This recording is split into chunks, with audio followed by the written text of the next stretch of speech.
Dallas ISD students might not be required to take final exams this semester worth 10 to 15% of their grade.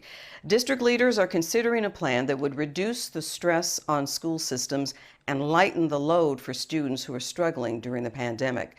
Fox 4's Lynn Ann Wynn joins us with that. Lynn Ann.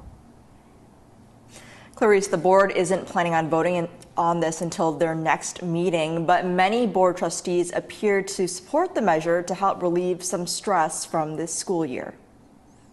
In an unusual school year, Dallas ISD is considering a move to waive the end of semester test, the ACP.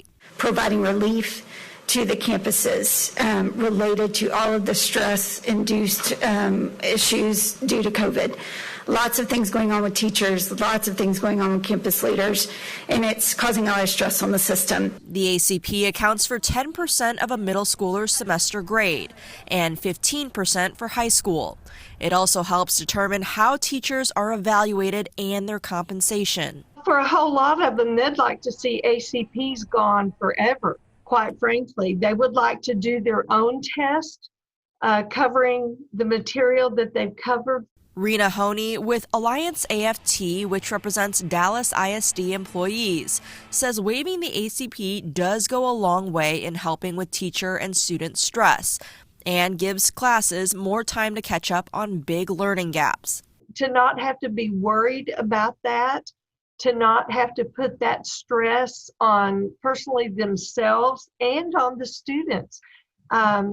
They really feel like it'll give more time for instruction, which they're trying to close those gaps. If passed, the ACP would be waived for all grade levels for this school year, but not indefinitely.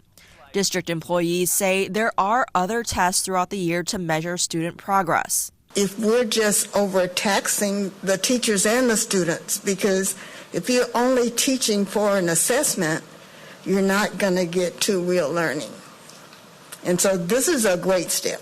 There is a concern of how teacher evaluations will now be considered without the ACP. Those details are still being worked out by the district. And the board is planning on voting on this at their next meeting on December 17th. Clarice?